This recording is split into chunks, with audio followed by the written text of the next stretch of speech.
señales de los últimos tiempos. En esta serie que iniciamos hoy, vamos a ver precisamente los 3 evangelios, porque Juan no se mete con la profecía. Vamos a ver Mateo 24, Lucas 21 y Marcos 13, que son los 3 evangelios donde en estos 3 pasajes el Señor Jesucristo es interceptado por sus discípulos después de estar viendo y maravillándose del templo que había levantado Herodes, y estaban con las piedras increíbles que valían con la moneda actual miles de dólares. Ante este escenario, los discípulos le hacen a Cristo 4 preguntas que vamos a ver que se encuentran en los 3 evangelios. Y Cristo comienza a desarrollar las respuestas de estas preguntas a través de los 3 evangelios. Ahora bien, ¿por qué en 3 evangelios se encuentran las respuestas de Cristo? Porque haz de cuenta que nosotros vemos un choque. Entonces yo veo el choque de frente como periodista y escribo, pues le sumieron toda la defensa delantera al carro. Otro periodista ve el choque del lado derecho. Él va a escribir, pues le sumieron la puerta y llegó hasta la puerta de atrás el choque. Otro periodista lo va a escribir de la parte de atrás, porque él vio el choque de la parte de atrás. Entonces, cuando se juntan los 3 reportajes ante un juez, ¿verdad? O ante un erudito en accidentes, se puede llevar a una conclusión de quién tuvo la culpa y cuáles fueron las causas de este accidente. Entonces, de esta manera, los 4 evangelistas, que son Mateo, Marcos, Lucas y el apóstol Juan, tienen los relatos de la Biblia de diferentes formas. ¿Por qué? Porque no vemos todos con la misma perspectiva, ni oímos igual cuando nosotros escuchamos algún mensaje. Por ejemplo, cuando algún predicador predica, tú le dices, ¿de qué habla el predicador? Y le preguntas a Juan, pues habló de esto y esto, él encontró una cosa. Y le preguntas a otra persona y te dice otro panorama del mensaje. ¿Por qué? Porque todos oímos de diferente forma, aunque es lo mismo, pero de perspectivas diferentes. Entonces, para que podamos entender por qué en 3 evangelios podemos nosotros poner realmente el contexto del mensaje de Cristo de los últimos tiempos. Vamos a ver ahorita, vamos a leer 2 pasajes, Mateo 24, del 1 al 3, y Lucas 21, del 5 al 7, para comenzar y tener el inicio de esta serie de conferencias que se los garantizo va a estar preciosa. He tratado de, así con lupa, con microscopio, examinar los versículos, profundizar lo más que pueda. Hemos dado muchos mensajes del Apocalipsis, de los últimos tiempos, de Daniel. Tenemos la serie de Daniel ahorita en la segunda conferencia, creo que es la 15ª conferencia de todo el libro de Daniel, versículo por versículo, pero nunca había yo compartido en mis 37 años que tengo de compartir la palabra de Dios, nunca había compartido con tantos detalles lo que en esta serie va a estar involucrado.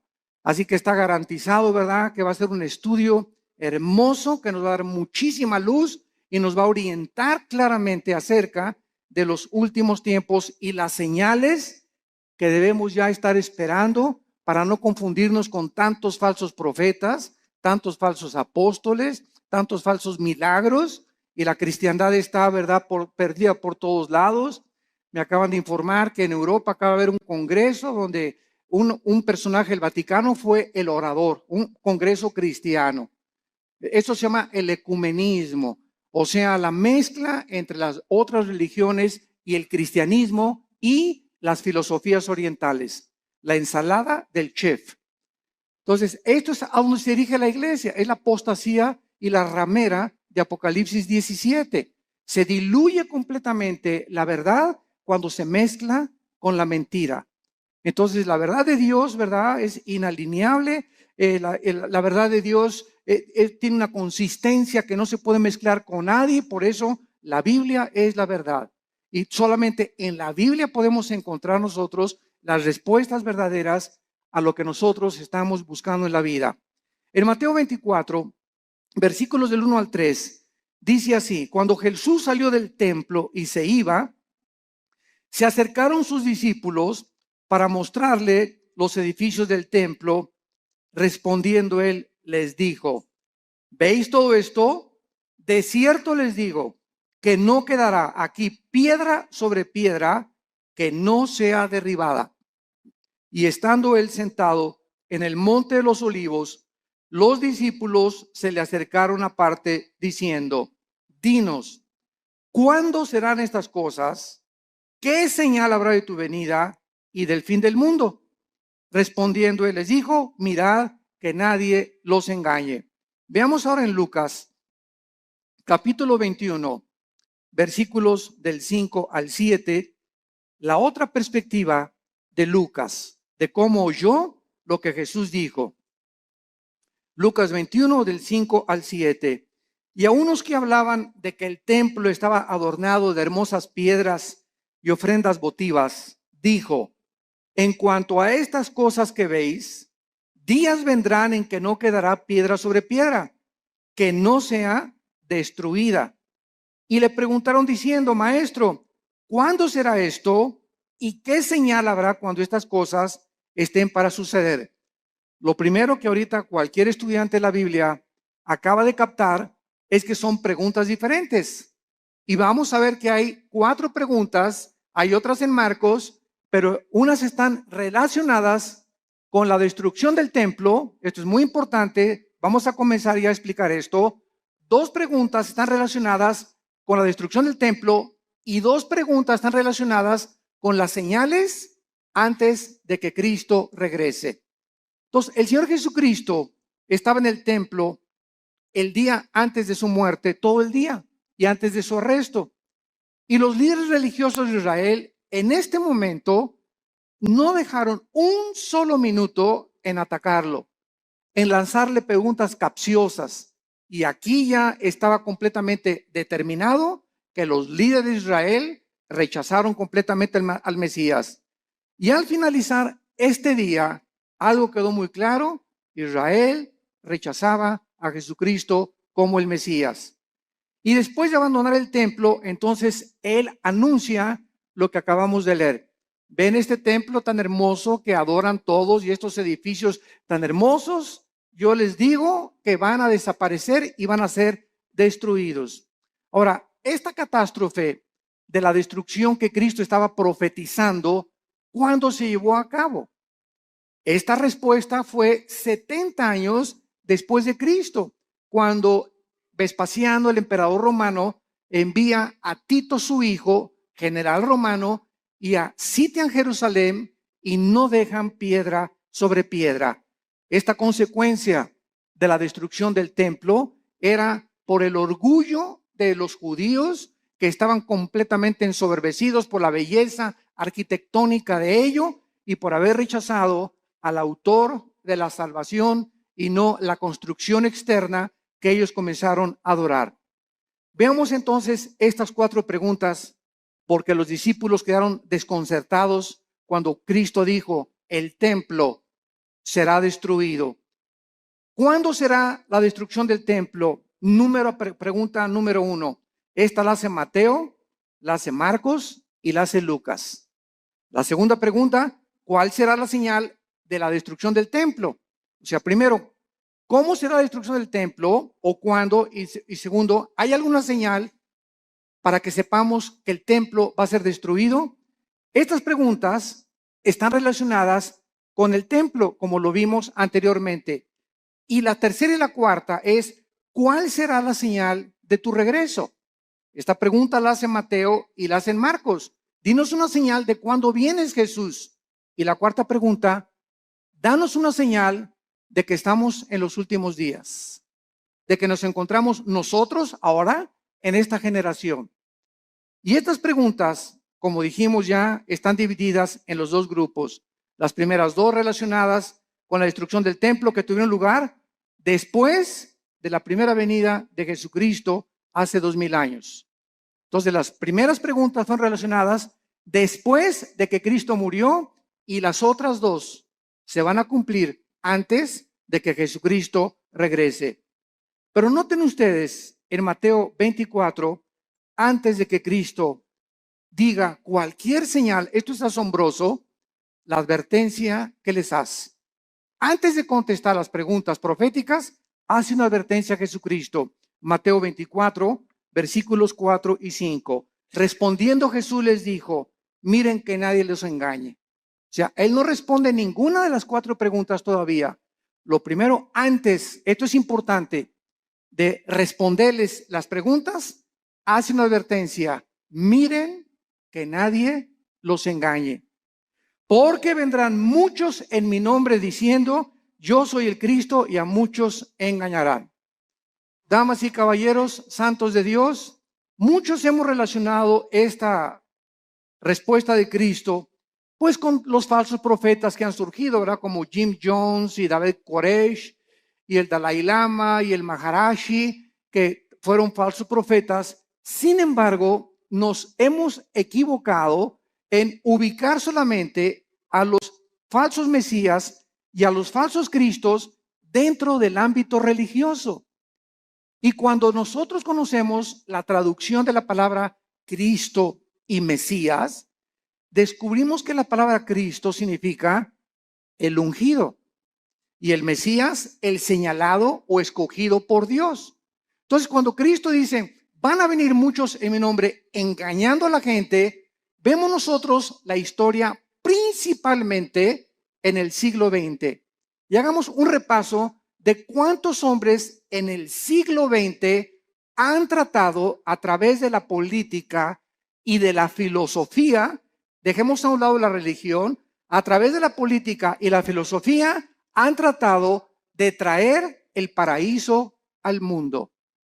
Han tratado de volver a restablecer un sistema de gobierno o una ideología en la que esa es realmente la solución para los problemas del mundo. Tenemos a Carlos Marx, que quiso traer el paraíso o el éxito a través de la lucha de clases.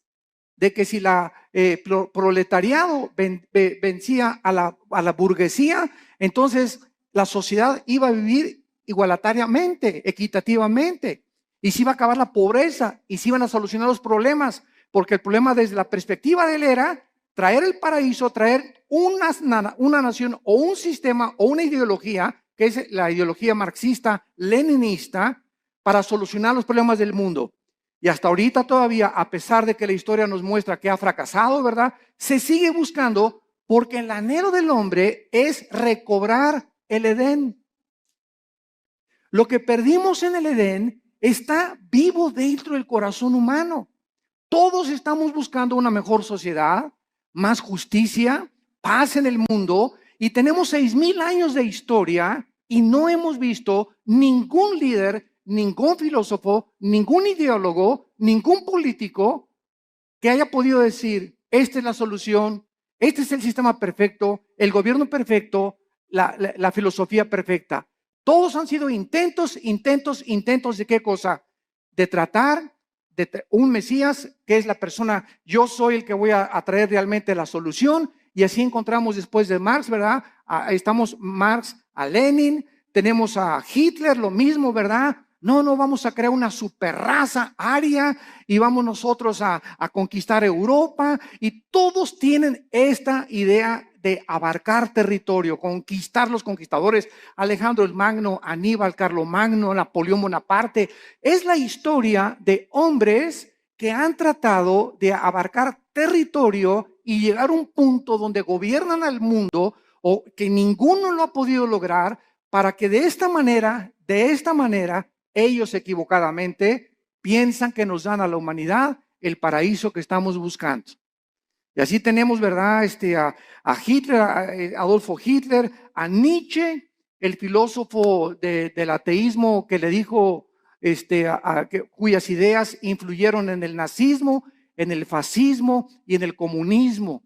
¿Quién era Friedrich Nietzsche? Un alemán que murió en el siglo XIX, siglo XX, y él dijo que había un superhombre que se podía crear y que él estaba influenciado por ciertas filosofías del Medio Oriente para crear a una super raza donde este superhombre no podía ser humilde, no podía ser manso, no podía ser misericordioso, porque estos eran debilidades, así dijo Nietzsche, del carácter humano.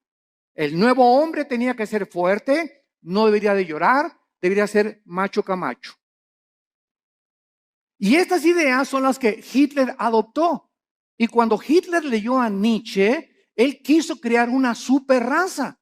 Y dijo, nos impiden los judíos, los homosexuales y los negros. Y comenzó Hitler a matar a los homosexuales, a los negros y a los judíos. Solamente fueron más de 6 millones de judíos muertos en los hornos de Auschwitz y de toda Alemania. ¿Por qué? Porque quería Hitler traer, ¿qué cosa? El paraíso. Quería traer el Partido Nacional Socialista o el nazismo como respuesta a poder el mundo ser mejor. Y así tenemos también a Muammar Gaddafi, el ex líder y dictador de Libia, que derribó un avión con 250 pasajeros saliendo de Inglaterra y que tenía un ejército de 20 o 25 guardaespaldas mujeres. Y cuando estaba solo con ellas, las golpeaba, las violaba, las drogaba a todas. Gaddafi se cambiaba 3 veces de ropa al día. En la mañana se vestía de capitán de barco, al mediodía se vestía de árabe y en la noche se vestía de africano. Era un hombre con múltiples personalidades. Era un hombre, ¿verdad? Cruel, sanguinario. Mató a su pueblo, persiguió a su pueblo y murió igual que Hussein, ¿verdad? Como un animal metido en un tubo, lo sacaron y lo violaron. Cuando lo sacaron del tubo y en la ambulancia le dieron un balazo en la cabeza. ¿Qué quería Gaddafi? Convertir a Libia. Ya no sabía él si era árabe o era africano. Y cuando los árabes lo dejaron por lo loco que estaba, dijo que me voy a hacer africano. Y después quería ser occidental. Y así vemos todos estos dictadores. José Stalin, el dictador de Rusia durante la Segunda Guerra Mundial. Después de la Segunda Guerra Mundial manda a matar a más de 15 millones de personas, incluyendo a su familia, a sus hermanas, a sus papás, a sus primos, porque tenía tal paranoia José Stalin que no podía confiar ni de su mamá. Entonces vemos todos estos hombres en su perfil psicológico trayendo el paraíso al mundo, colocándose como Mesías y síganme a mí y yo soy el papucho de los papuchos. Y así tenemos, ¿verdad? Al Maharishi, también los filósofos orientales, el Maharishi que cuando los Beatles, el famoso grupo inglés, en los 60, a principios de los 70, viajaron a la India. John Lennon viajó a la India y allá conocieron al Maharishi, y las filosofías orientales. Y cuando John Lennon regresó de la India, trajo la marihuana a Inglaterra. Y entonces comenzó a publicar así como si fuera un chiste. Fumamos marihuana. Y en la época de los 60 y los 70, no, el 80% se calcula de los jóvenes en el mundo, en Europa y en América, le entraron a la Verde y a la Golden de Acapulco, a la marihuana. Era un mundo, ¿verdad?, donde la marihuana era lo más normal en esa época de los 60 o de los 70. Entonces, ¿por qué? Porque el Maharishi dijo, al llegar a Los Ángeles, Dios está llegando a Los Ángeles. Y él fue el que le dijo a John Lennon, porque John Lennon, una semana antes de que lo asesinaran en su edificio en Nueva York, John Lennon dijo a los periodistas, una semana antes, yo soy más famoso y más grande Mesías que Jesucristo. Y a la semana lo asesina un loco, ¿verdad?, que venía de Hawái, que dijo que oyó unas voces que no entendía por qué. Él nunca había matado a nadie, que le decían las voces, mata a John Lennon. Y fue y lo mató. Vemos nosotros la obra de Satanás, ¿verdad? Y cómo Dios se hizo un lado ante un hombre que lo estaba retando y estaba diciendo que era mayor que su hijo Jesucristo. Y así tenemos a Jim Jones, que se llevó a 900 personas a la Guyana, 1978, junto a Venezuela en la Guyana. 995 personas les da a beber veneno con Kool-Aid, porque les decía que iba a venir la Tercera Guerra Mundial y que era mucho mejor morirse que poder que seguir viviendo, y todos se bebieron el veneno. Llegaron y encontraron a todos boca abajo, ¿verdad? 995 personas que este hombre las engañó y les dijo que él era Dios, que él era un Mesías. Cuando llegaron a la Guyana les dijo a los esposos, sus esposas son mías. ¿Quién, te preguntas, en sus 5 sentidos puede entregarle su esposa a un loco? O para que se le entregues tienes que estar igual de loco o más loco que la persona que te la pide. Entonces vemos que esto es posible en la naturaleza humana, que se llega a un grado donde se pierde completamente la coherencia, la racionalidad, la inteligencia, la lógica, y así encontramos cantidad de líderes que tienen un harén de 4 o 5 muchachas, y las muchachas están convencidas que él es el Mesías, como Charles Manson, el que mató a Sharon Tate, la esposa de Roman Polanski, en Los Ángeles, California, que comenzó Charles Manson a tener un ejército de muchachitas, se dormía con todas, y un día se levantó y dijo, tenemos que matar a una persona. Fueron a la casa de esta famosísima artista de cine, Sharon Tate, la acuchillaron, estaba ahí embarazada, y pusieron puercos con sangre en las paredes. Claro que está ahorita en la cárcel, ¿verdad? Se tatuó aquí la suástica de Hitler, la tiene tatuada Charles Manson, y ¿verdad? Pues está completamente loco. Lo mismo, él quería establecer el paraíso con ese grupo de personas. Jim Jones quería establecer el paraíso allá en la Guyana, y todos estos hombres han tratado de decir, nosotros tenemos la solución. Y solo hay un hombre que dijo, yo soy el camino, la verdad y la vida. Un solo hombre ha atrevido a decirse, yo soy el camino, y lo ha demostrado con su vida, con su muerte y con su resurrección. Miren que nadie los engañe, porque vendrán cantidad de personajes políticos en el ambiente artístico, en el ambiente filosófico, en el ambiente religioso, ideológico, que van a traer disque soluciones y nuevas ideas para convencerlos que debemos de seguirlos a ellos. Y a muchos engañarán. Y así podemos seguir con esta lista interminable de personas que Cristo, antes de contestar, nos advierte: cuidado cuando alguien diga, yo traigo la solución al mundo. O este sistema de gobierno es el adecuado, o esta forma es la adecuada, o el Maharashi, o el Dalai Lama, o el Jim Jones, o el Nietzsche, o filósofos, o Platón, o Sócrates. Cuidado con filosofías, dice Colosenses 2:8, que tienen su origen en los seres humanos. Todos nosotros somos seres humanos nacidos de papá y de mamá. Y todos nosotros no venimos del cielo como vino Jesucristo. Él es el único que el Padre envió al mundo. Él venía del Padre, regresó al Padre, y el Padre lo envió para mostrarnos que Él era el camino, la verdad y la vida. Y dichosos aquellos que han podido venir a la cruz y encontrar en el Hijo de Dios la respuesta a su problema, no solamente existencial, sino a su problema también de pecado y de la vida eterna. Yo recuerdo que todos estos personajes que les acabo de mencionar, los estudié antes de ser cristiano. Yo era un apasionado de la lectura. Me acuerdo de los 10, 11 años de edad. Dios lo pone en uno, ¿verdad? No me jacto de esto, pero siempre me gustó muchísimo leer desde la primaria.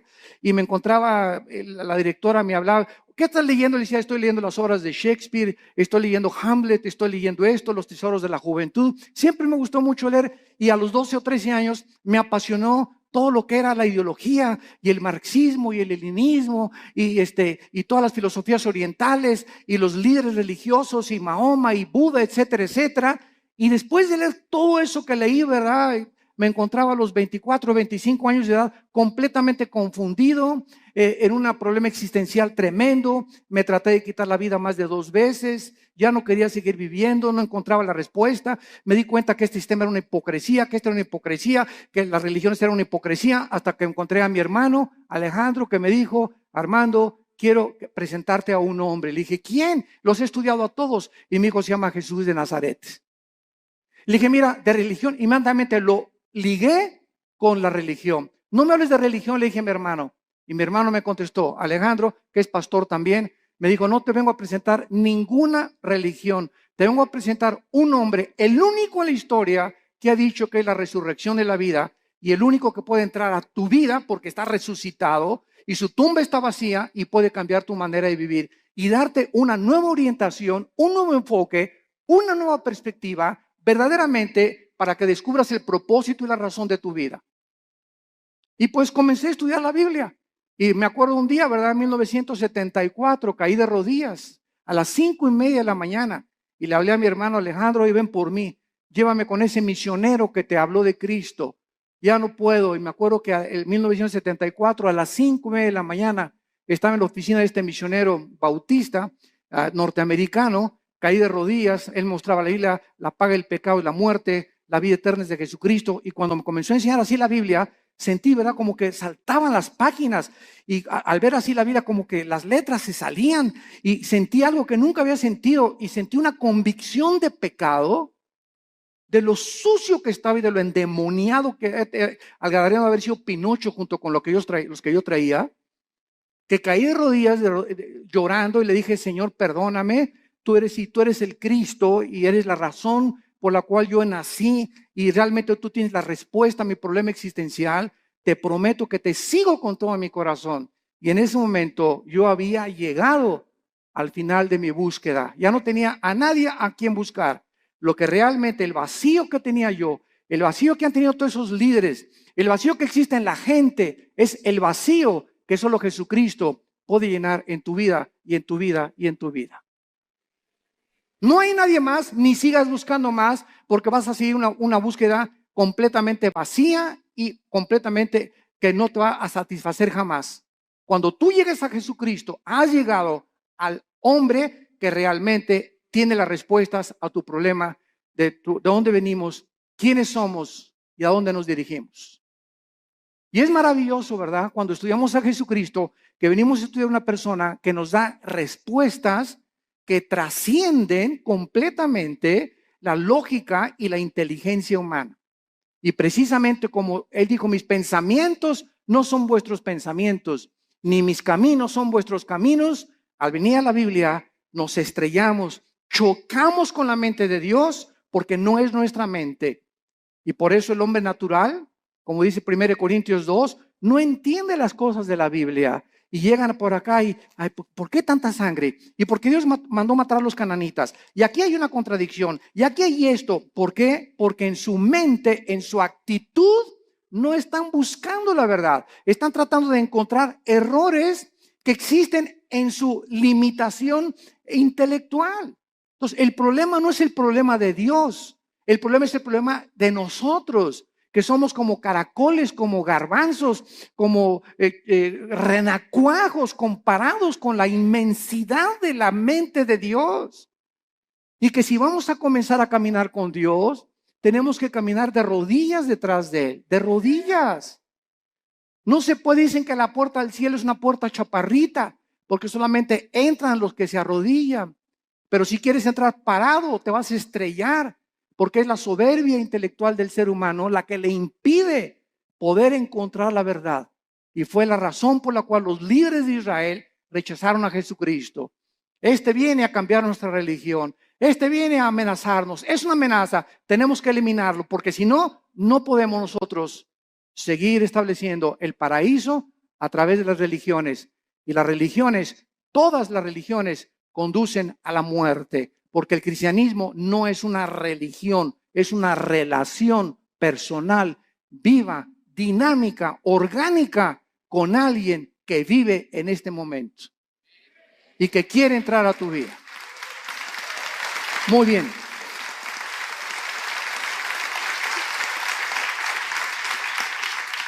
Iniciemos ahora las respuestas a las preguntas 1 y 2.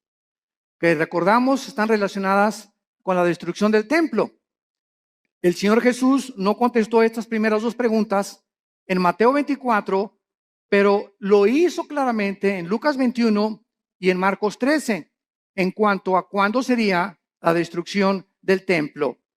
Y estos pasajes que vamos a leer ahorita son claramente distinguidos de los últimos días, o sea, en respuesta a cuándo se iba a destruir el templo, vuelvo a repetir, sucedió antes de que Él regresara y después de su muerte. Las otras dos preguntas tienen su respuesta hasta antes de que Él venga en su segunda venida. Las señales del fin del siglo y las señales del regreso del Hijo de Dios. Vamos a Lucas 21 y veamos otra vez la pregunta de los discípulos. Versículo del 12 al 19. Y vean ustedes la respuesta que da Jesús en Lucas. No la dio en Mateo, la dio en Lucas esta pregunta. Esta respuesta a esta pregunta. Lucas 21 del 12 al 19.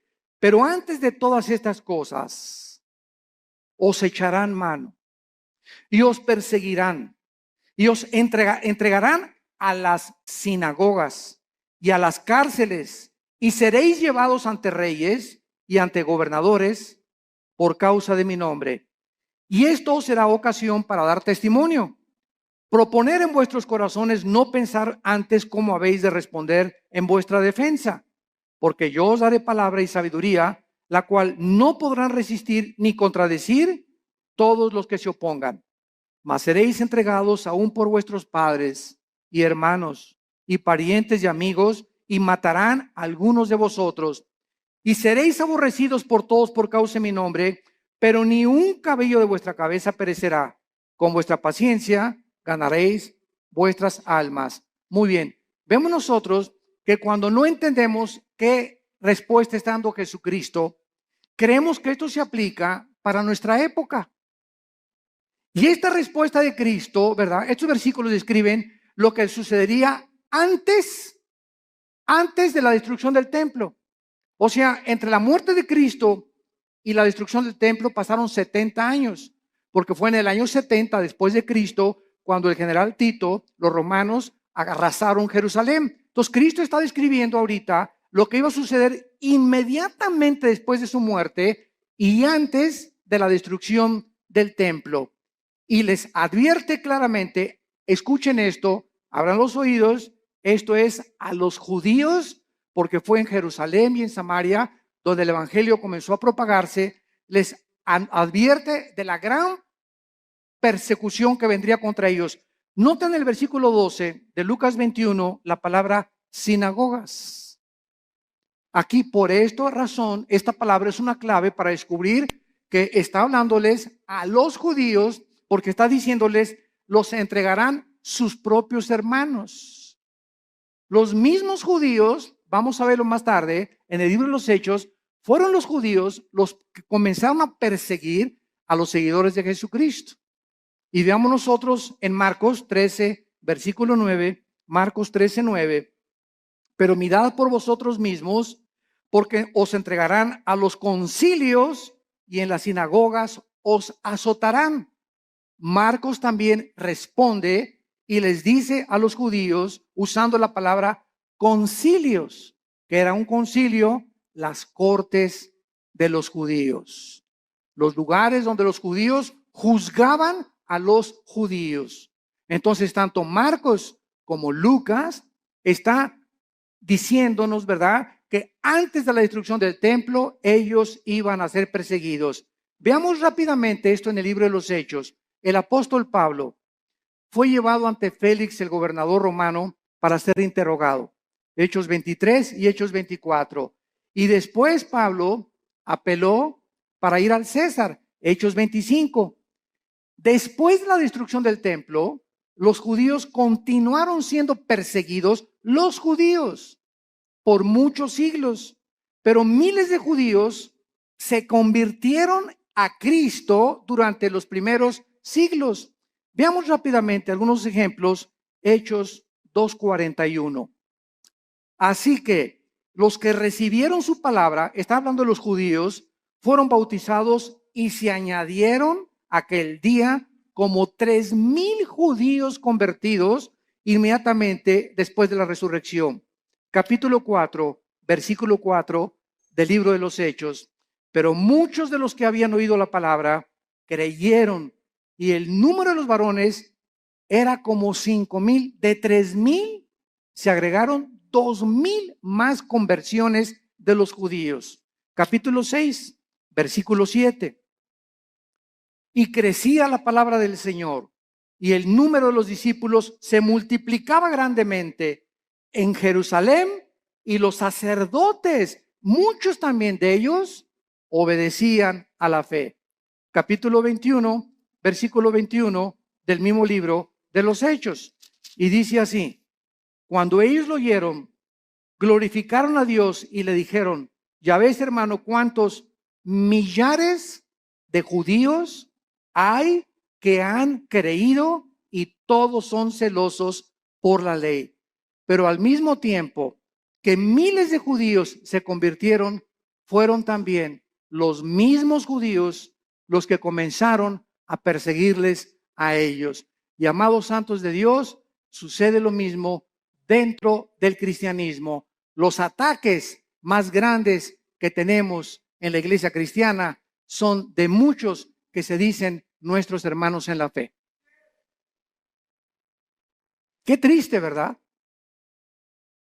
Y yo ya llega un momento, ¿verdad? Que ya ni me meto a ver todas las cosas que sacan en internet, que un hermano atacó a otro y que este cantante le dijeron esto y que por aquí, por allá, y dando un espectáculo al mundo horrible, ¿verdad? Porque esto no debe de ser.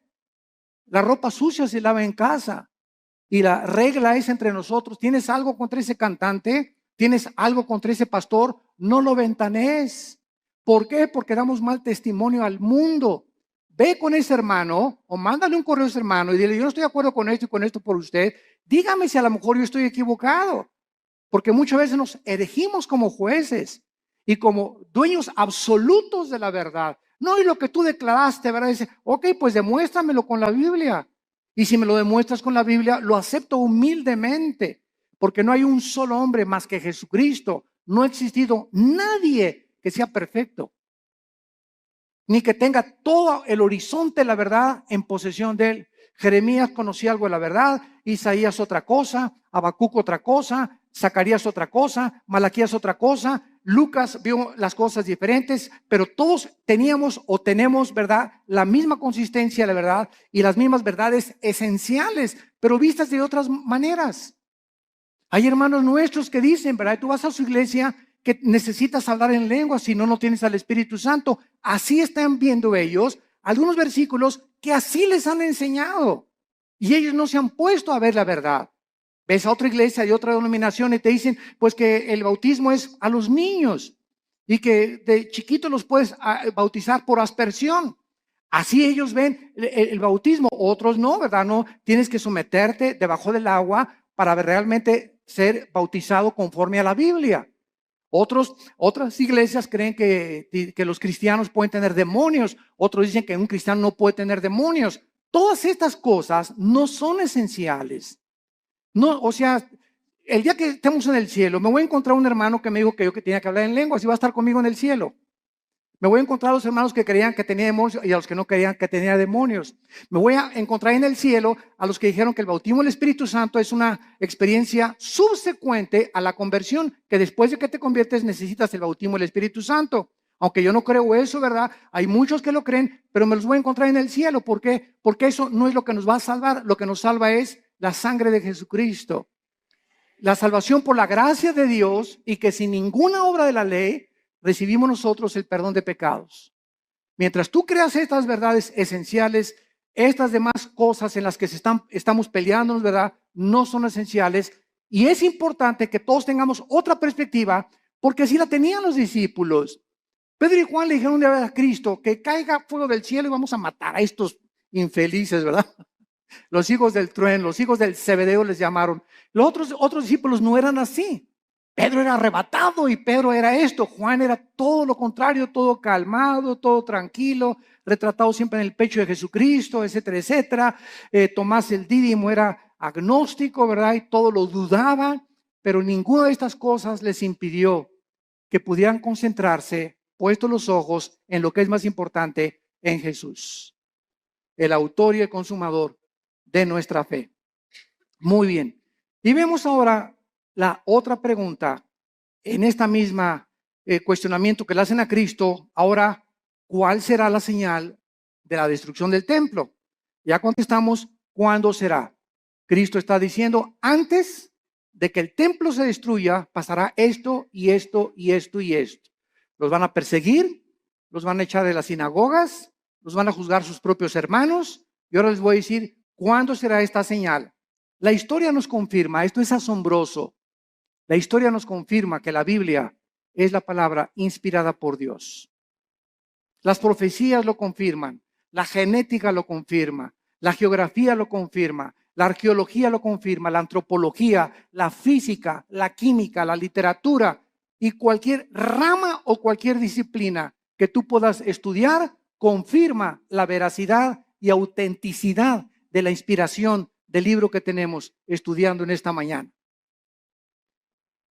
El levantamiento de los judíos contra los romanos ocurrió en el año 66 después de Cristo. Apúntalo. Ahí comenzó cuando los judíos comenzaron a tratar otra vez de liberarse del yugo de Roma, con la dramática derrota final en la famosa montaña del Masada. No sé cuántos de ustedes han ido a Jerusalén. Los que nos han acompañado en los viajes a Jerusalén, nunca dejamos a un lado Masada. Masada es una como montaña inmensa y nos suben por funicular. Nos suben por funicular y hasta allá arriba de Masada están los baños donde se bañaba Herodes, que tenía vapores y todo. Es como un cráter hasta arriba de la montaña.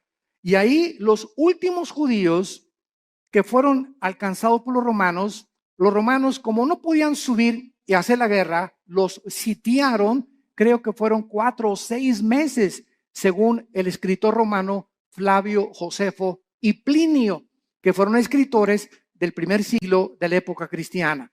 Y entonces los romanos los sitiaron y los dejaron morirse de hambre. O sea, pues ya se les acabó la comida, ¿verdad? Y se esperaron hasta que ya no tuviera nada. Entonces los judíos, para que los romanos no subieran y violaran a sus esposas y mataran a sus hijos, se suicidaron. Se cortaron todos, ¿verdad?, con la espada y encontraron a más de 900 judíos ahí muertos. Fueron los últimos judíos que resistieron al imperio romano. El emperador Nerón se suicida en el año 68 después de Cristo, y Vespasiano, que era su principal general, ocupa el imperio de Roma. Vespasiano manda a Tito a que rodee Jerusalén y que acaben completamente con todos. Y no hubo ningún cristiano, escuchen esto, ningún cristiano mesiánico. O sea, de aquel tiempo, como ya vimos, había casi más de 5,000 convertidos. Ninguno de estos fue muerto en el sitio contra Jerusalén porque creyeron en las palabras de Jesucristo. Les salvaron de la masacre haber obedecido a Jesucristo. Ahora veamos también nosotros, ¿verdad?, que el término en Lucas 21:24, vayamos a Lucas 21:24, hay una profecía que hasta este momento se está cumpliendo. Y el escritor romano Flavio Josefo, como citamos anteriormente, escribió que casi 100,000 judíos fueron tomados como esclavos y vendidos en varios lugares dentro del imperio romano. Son los que cuando sitió Jerusalén Tito sobrevivieron y fueron casi 100,000 judíos. Y entonces vino lo que se llama la diáspora, ¿verdad? Los mandaron a todas partes del mundo en los 5 continentes. Y vean la profecía de Cristo, Lucas 21:24, y caerán a filo de espada. ¿Cuándo se cumplió? En el año 70 después de Cristo. Y serán llevados cautivos a todas las naciones. Se cumplió después del año 70 hasta 1948 que se independizó Israel. Y andas ahí buscando a Nostradamus. ¿Qué dice Nostradamus? Jesús, María y José y el burrito que los acompaña. Cada cosa que Jesucristo profetizó, la historia lo confirma. Y escuchen esto, y Jerusalén, esto es asombroso, será hollada, o sea, pisoteada por los gentiles hasta que los tiempos de los gentiles se cumplan. El tiempo de los gentiles, esto es muy importante para los estudiantes de la Biblia.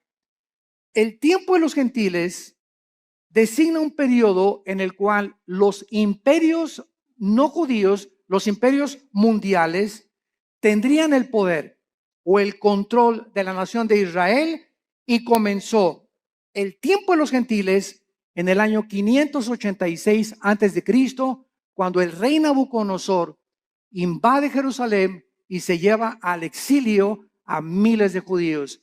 Desde el año 586 hasta 1948, para ser exactos, el 14 de mayo, la nación de Israel, después de casi 2,000 años de haber sido dispersada por todos los continentes, para que se cumplieran las palabras de Jesucristo ante los ojos expectantes del mundo. Se reúne Israel y el 14 de mayo se declara la libre nación soberana independiente de Israel.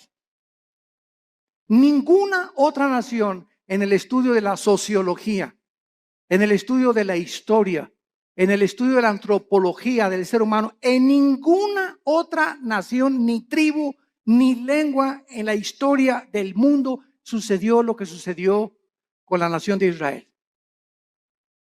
Ahora entendemos nosotros los estudiantes de la Biblia cuando nos preguntan, ¿y por qué Israel? Y ahí viene la envidia. ¿Y por qué este trae este carro? ¿Y por qué este trae esta casa? ¿Y por qué? Y la envidia nos corroe y la envidia siempre está, ¿por qué no tengo yo lo que esa persona tiene? Y sabemos la respuesta, simplemente porque Dios escogió a Israel para que los ojos del mundo se concentraran en esta nación y pudiéramos ver nosotros, esta generación que ahorita está escuchando estas palabras, que somos la generación le llaman en inglés los baby boomers, los que nacieron del 45 más o menos a nuestros años, o los del 70 o 70, 80, o naciste en los 90, etcétera. Pero tú eres testigo de que en el 48 Israel regresó conforme a profecías de hace 2500 años y las palabras de Cristo hace 2000 años.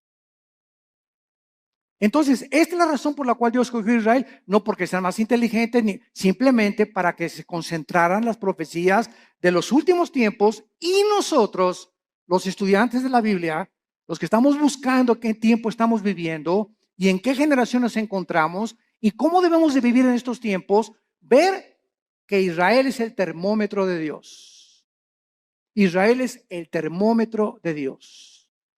Y todo lo que sucede en Israel físicamente sucede en el mundo espiritual. Y así como Israel está siendo ahorita amenazada, nunca en la historia, desde hace 2000 años, la iglesia se había visto tan amenazada como en el siglo XXI. Nueva legislación de los matrimonios gays. La nueva legislación, escuchen, están las Naciones Unidas por declarar que Jerusalén no pertenece a los judíos, la van a declarar. Hace una semana lo dictaminaron la ciudad internacional. Les van a quitar a los judíos Jerusalén. El Papa acaba de reconocer, Francisco acaba de reconocer a Mahmoud Abbas, el líder del grupo terrorista más grande en el Medio Oriente, después de ISIS, que es el ángel de la paz. Y que merecen tener un Estado palestino. Entonces, están pasando cosas en el mundo que dicen, no es posible que esto suceda. Y por si fuera poco en México, se nos escapa el Chapo Guzmán. Y todavía para rematarle, ¿verdad? Corren al pobre del Piojo Pérez. Herrera, digo. Están pasando tantas cosas, ¿verdad? Tanto en el ambiente deportivo, cuando el ambiente dices, no es posible, no es posible, no es posible, esto es posible.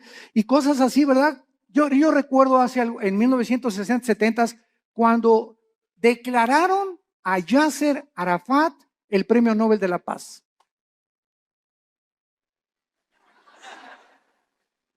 ¿Cómo es posible que al más grande líder terrorista, que en 1972 mató a más de 15 atletas judíos en Berlín, en las Olimpiadas en Múnich, en Berlín, en Alemania, cómo es posible que lo hayan declarado el Premio Nobel de la Paz? ¿Cómo es posible que ayer perdió el América? Es otra cosa, ¿verdad? Después nos peleamos por eso. Bueno, vemos entonces claramente que Jesucristo está hablando claramente y ahora va a contestar las preguntas 3 y 4. Vamos a Mateo otra vez y vemos nosotros en Mateo que en respuesta a estas preguntas, Cristo comienza a describir varias señales que aparecerán antes de que Él regrese. Como guerras a gran escala, pestes, hambres, terremotos, martirio de creyentes, falsos profetas, odio y poco amor entre los cristianos. Mateo 24, versículos del 4 en adelante. Respondió Cristo, mirad que nadie los engañe. Ya vimos esta advertencia detenidamente, porque vendrán muchos en mi nombre diciendo yo soy el Cristo, oirán de guerras y rumores de guerras. Aquí nos detenemos rápido Todo esto lo vamos a examinar con muchísimo detalle. Y vamos a ver cuántas guerras ha habido. Porque muchas guerras siempre ha habido. Muy bien, estoy de acuerdo contigo. Pero nunca hasta el siglo XX se formó la Primera Guerra Mundial. 1914-1917. No fue hasta el siglo XX. Y años después, en 1939 al 45, la Segunda Guerra involucra a las naciones del mundo. Y de la Segunda Guerra Mundial a nuestros días, que se formó la famosa Naciones Unidas para tratar de impedir bombas atómicas como las que soltaron en Hiroshima y en Nagasaki en 1945, ha habido más de 350 revoluciones y golpes de Estado. Y ahorita el mundo se encuentra al borde de una guerra nuclear. Con nuestra tecnología y nuestros estudios científicos y el ateísmo y toda la soberbia del hombre, nos encontramos al borde de nuestra propia autodestrucción. Y si no lee el periódico de ahorita, el Reforma, el de mañana, que ya comenzó la Guerra Fría, Rusia está mandando aviones bombarderos rodear Canadá y Estados Unidos. Estados Unidos mandó hace 2 semanas 235 tanques a Ucrania y a Crimea. Están mandando ahorita F-16 y F-22 también a Europa, porque creen que realmente Putin va a tratar de apoderarse de Estonia, de Eslovenia, de Lituania, para poder conquistar todo el sur de Europa y comenzar a expandir su poderío. Y como Putin apoya a Irán, y detrás de ellos está la China, y son los 3 principales miembros del Consejo de Seguridad de las Naciones Unidas, el mundo se encuentra ahorita bajo estas 3 naciones. Estados Unidos es un cero a la izquierda ya completamente. Europa no puede intervenir porque el gas de Rusia, que provee el 65% a Europa, dependen del gas, dependen del petróleo del Medio Oriente. Y en el Medio Oriente, Irán, Rusia y China se encuentra ahorita la amenaza contra el mundo occidental, Europa y las Américas. Hay un vacío de liderazgo en el mundo. Una vez que Estados Unidos ha caído, ya no va a haber ninguna nación que defienda a otra. Queda la OTAN, la Organización de Países del Atlántico del Norte, para defender a algunas naciones. Las que no están en la OTAN no tienen con qué defenderse. Y está el mundo ahorita hirviendo ante la naturaleza humana, contestando la pregunta en Santiago 4, 1 y 2. ¿De dónde vienen las guerras? Dice Santiago 4, versículo 1 y 2, de las pasiones dentro de nosotros que combaten. ¿De dónde viene tu envidia por tu vecino? ¿De dónde viene tu envidia por los ricos? ¿De dónde viene la envidia o el desprecio de los ricos hacia los pobres? ¿De dónde viene el racismo? ¿De dónde vienen todas esas pasiones dentro de nosotros que son la soberbia, la ambición? Todas esas cosas que son negativas al alma y que te enferman en la mente porque estás viendo distorsionadamente la perspectiva humana. ¿De dónde viene? La Biblia nos da la respuesta: del pecado. De esa fuerza maléfica que está dentro de nosotros y que tiene que ser dominada únicamente por el Espíritu Santo. Y mientras tanto puedes ir a Alcohólicos Anónimos, Neuróticos Anónimos, Marihuanos Anónimos, al psicólogo, al psiquiatra. Puedes hacer todas las panaceas que estés buscando para poder encontrar que le quiten la locura a mi hijo, que cambien la marihuana a mi hija, que mi hija no sea prostituta. Podemos ir a buscar miles de cosas. No hay nada en el mundo más que la sangre de Cristo que cambia el corazón humano. Todo lo demás son panaceas y esfuerzos inútiles de poder transformar al ser humano en un ser altruista, amable, considerado, perdonador, sin envidia, sin ambiciones, sin avaricia. Solo Cristo puede hacer este milagro en el corazón de los seres humanos. Dejamos hasta acá nuestro estudio y te damos las gracias, Señor, por tu palabra. Te damos las gracias, Señor, por haber delineado con... Muy buenas a todos, ¿qué tal? ¿Cómo estáis? Quiero que ahora mismo puedas poner en el chat de dónde estás viendo este directo, este vídeo, de dónde nos estás viendo aquí en este directo. Y también quiero que veamos la segunda parte, porque esta parte me ha parecido muy interesante. Es la parte número 1 del estudio de las señales de los últimos tiempos, y vamos a ver la parte número 2. Creo que ha sido muy interesante, y aquí está la parte número 2 de este estudio. Y dejadme en los comentarios de dónde nos estáis viendo, si tenéis alguna pregunta, alguna sugerencia, petición de oración, dejadlo en los comentarios, porque luego pues estaremos hablando un rato. Pero quiero saludaros a todos. Un saludo ahí a los que han escrito por el chat, a Luis Reyes, saludos a Oscar Hernández, bendiciones, saludos desde Houston, Texas. Rafael Holguín, que siempre está ahí atento desde México. Muy verdadero, todo viene del corazón duro, no arrepentido. Totalmente, todo viene de ahí. Todo viene de ahí. Y quiero que ahora mismo vayamos a ver de los últimos días. esta Esta es la segunda parte de esta serie. Y estamos precisamente a la luz y la relevancia de todo lo que está pasando alrededor en las naciones. Venir a este libro maravilloso que es la Biblia, no al libro de Nostradamus, ni del Islam, ni de los judaísmos, ni del hinduismo. Ninguno de los libros sagrados que existen alrededor de la Biblia contiene las profecías tan exactas y la sobrenaturalidad que la Biblia nos ofrece para que el que quiera tener oídos, que oiga.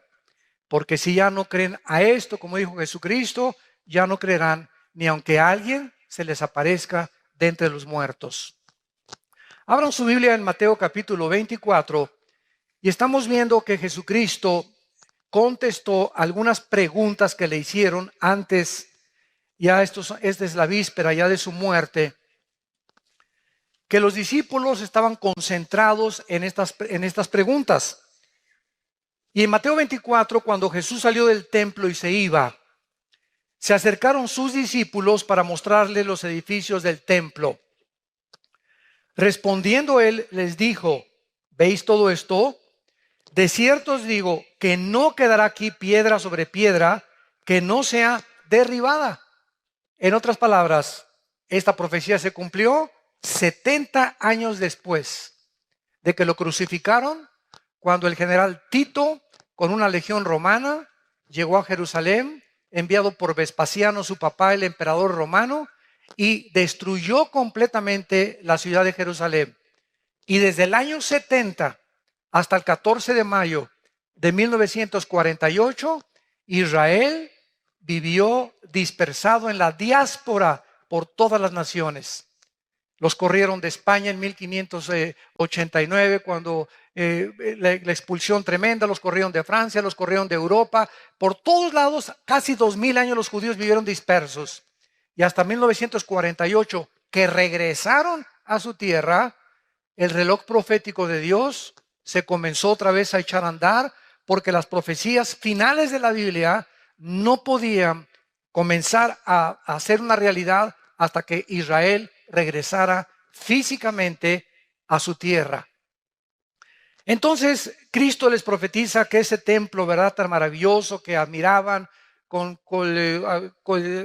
alfombras persas y candiles franceses y quién sabe Herodes cuántas bellezas arquitectónicas puso al templo, no quedó piedra sobre piedra.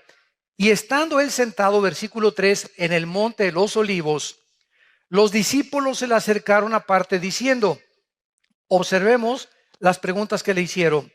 Dinos, número 1, ¿cuándo serán estas cosas? 2, ¿qué señal habrá de cuando tú regreses, de tu venida? Y 3, ¿qué señal hay de que el fin del mundo o el fin de la historia ya se acerca? Vemos que en respuesta a estas preguntas, Cristo comenzó a describirles algunas señales que a continuación vamos a mencionar, como guerras en gran escala, pestes, terremotos, martirio de creyentes, falsos profetas, odio y el amor entre los cristianos, poco a poco se iba a desvanecer. Además, el evangelio sería predicado en todas las naciones y entonces vendría el fin. En el versículo 8, Cristo les dice que esto sería el principio de los dolores. O sea, no existe ninguna duda de que nos encontramos en el 2015, en el siglo XXI, en el principio de los dolores. Nunca en la historia, como en el siglo XX, se juntaron las naciones para combatir unas contra otras en la Primera Guerra Mundial y en la Segunda Guerra Mundial. 1914, 1917, 1939, 1945. Después de las dos guerras mundiales en el siglo XX, siempre ha habido guerras en la historia, pero nunca como Jesucristo lo profetizó, nación contra nación, o sea, unos contra todos.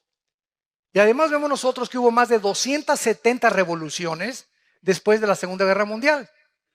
Y la Liga de las Naciones, que se conformó después como la Organización de las Naciones Unidas, se unieron para tratar de evitar una tercera guerra mundial. Y ahorita, en septiembre del 2015, el mundo se encuentra al borde de una tercera guerra mundial.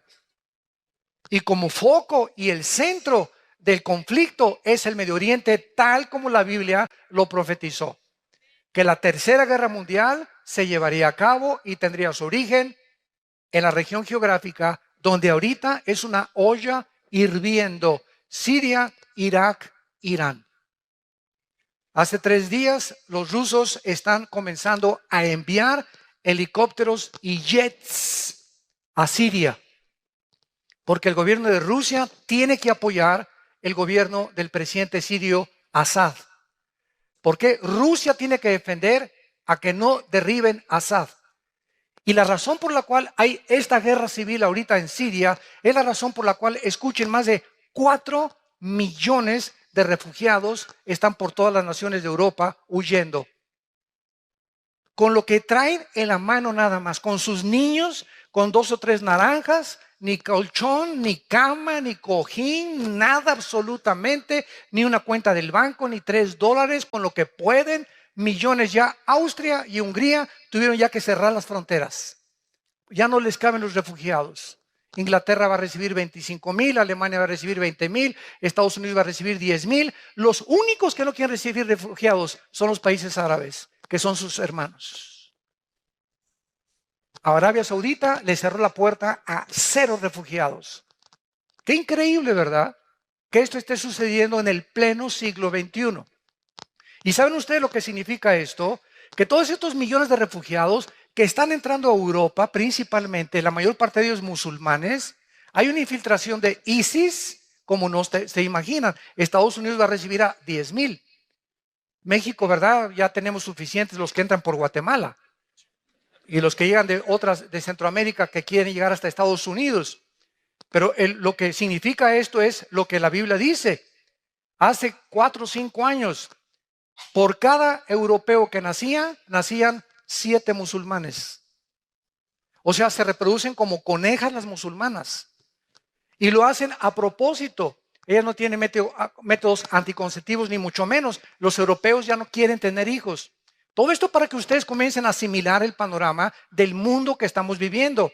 No es el mundo de Chapultepec nada más. Hay que cobrar conciencia de qué es lo que está pasando en el mundo para que la Biblia pueda cobrar relevancia y podamos entender que Dios quiere que nosotros no seamos sorprendidos como ladrón en la noche. Pero muchos no saben, ¿verdad? No salen de sus telenovelas. Entonces, ¿qué es lo que significa esto? Que Europa en 10 años será un continente musulmán. En Inglaterra hay más iglesias musulmanas, mezquitas, que iglesias cristianas y católicas. Nada más en Inglaterra. Compraron todas las iglesias cristianas y evangélicas, la mayor parte que existen en Inglaterra y en el Reino Unido. Ahora, ¿qué pasa si Europa se convierte en todo musulmán? Es interesante que la Biblia nos muestra que el anticristo va a surgir de la región de Siria e Irak en el capítulo 8 de Daniel. Los que estamos estudiando Daniel lo hemos comenzado ya a descubrir. El anticristo no va a surgir de España, no es el príncipe Felipe, ni Barack Obama, ni es el Papa, etcétera, etcétera. El anticristo va a surgir entre Siria e Irak. Y el anticristo va a ser judío musulmán. ¿Cómo está eso? Había un debate hace 3 o 4 años. A mí que me ha gustado siempre escudriñar la escatología bíblica, o sea, las profecías. Mis hermanos teólogos, escatólogos, la escatología es la rama que estudia en la teología las cosas finales. Escatos, fin, logos, tratado, conocimiento. Entonces, cuando hablas tú de un escatólogo o la escatología, es lo que se estudia de los tiempos finales. Entonces, estábamos estudiando hace 4 o 5 años todavía de que el anticristo, por ejemplo, decían, bueno, dice la Biblia en Daniel 11, 35 y 36 al 38, que el anticristo no hará caso del amor de las mujeres. Número 1, está comprobado que el anticristo tiene que ser un homosexual. Él no va a tener tiempo ni siquiera de las mujeres. Va a ser un homosexual el anticristo. Número 2, dice también en Daniel 11, 35 en adelante, que el anticristo no hará caso de los dioses de sus padres, porque es la palabra Elohim en el original hebreo. Entonces, no, es que el anticristo tiene que ser judío. Y Génesis 49 dice que saldrá de la tribu de Dan, porque es como serpiente que hace caer al caballo. Entonces, hay infinidad de versículos que apuntan a que el anticristo era judío, pero también hay cantidad de versículos, y aquí es donde viene la discrepancia, de que al anticristo se le llama en Isaías 10, en Isaías, otros capítulos, en Ezequiel, se le llama el asirio. El asirio se le llama al anticristo. Entonces, ¿cómo podemos compaginar? Fíjense lo que es de maravilloso la Biblia, ¿verdad? Tenemos una pieza en rompecabezas, pero asirio o judío, no puede ser las dos cosas. Y ahora sabemos, ¿verdad?, que aparece otra cosa que sí puede ser. ¿Por qué? Hace 2700 años, o sea, 700 años antes de Cristo, los asirios se llevaron cautivas a las 10 tribus de Israel a Siria en el año 722 antes de Cristo. Síganme con cuidado. Desde el año 722 antes de Cristo, estamos hablando de hace 2722 años hasta la fecha, esas 10 tribus de Israel se mezclaron con el mundo entero. Y por eso hay ahorita muchos en México que sin saberlo son de ascendencia judía. El apellido Pérez, por ejemplo, es judío. Díaz, González, los EZs tienen mucha relevancia con el Medio Oriente. Y hay italianos judíos, hay nicaragüenses, sin que lo sepan ellos, hondureños. Hay negritos en Etiopía judíos. Entonces, el judaísmo no es solamente las personas que están en Israel, porque las 10 tribus se mezclaron con el mundo entero. Y fue precisamente en Asiria donde está el conflicto ahorita. Entonces, el anticristo tiene que ser forzosamente judío, pero al mismo tiempo musulmán. Porque para que él gobierne Europa, y si en 10 o 15 años Europa es un continente musulmán, nadie va a obedecer al anticristo con otra religión. Además, en Apocalipsis 20, versículo 3 y 4, dice que el anticristo va a decapitar a las personas y la única religión que le corta la cabeza a la gente son los musulmanes, el Islam. Y es precisamente lo que Bagdadi, el jefe de ISIS, ahorita en Irak, está haciendo, decapitando a todas las personas. O sea, ¿qué instrumento usará el anticristo? No va a usar la silla eléctrica, no va a usar el fusilamiento, no va a usar la horca. Para los que se nieguen a sellarse con el 666, el anticristo va a usar la decapitación. Y es interesante que se acaban de comprar más de 1 millón de guillotinas en Europa. Y Estados Unidos adquirió 125,000 guillotinas en los últimos 2 años. La pregunta es, ¿para qué? ¿Para qué? Todo se está completamente conformando, tal como la Biblia lo profetizó. Y Cristo quiere, a través de estas señales que estamos estudiando, y va a ser maravillosa esta serie, que veamos con versículo por versículo, con lupa, con microscopio, examinando la relevancia de los acontecimientos internacionales, buscando en la Biblia si coinciden con las profecías bíblicas, para unir las piezas del rompecabezas, para tener un panorama mucho más claro, para que podamos entender en qué tiempos nos encontramos. Y no son tiempos de temor, son tiempos donde al saber que está más cerca que nunca nuestra redención y que Jesucristo ya no tarda, es más rápido de lo que nos imaginamos, viene por nosotros, hagamos firme nuestra vocación y elección. ¿Verdad? Nos acerquemos más y más al Señor.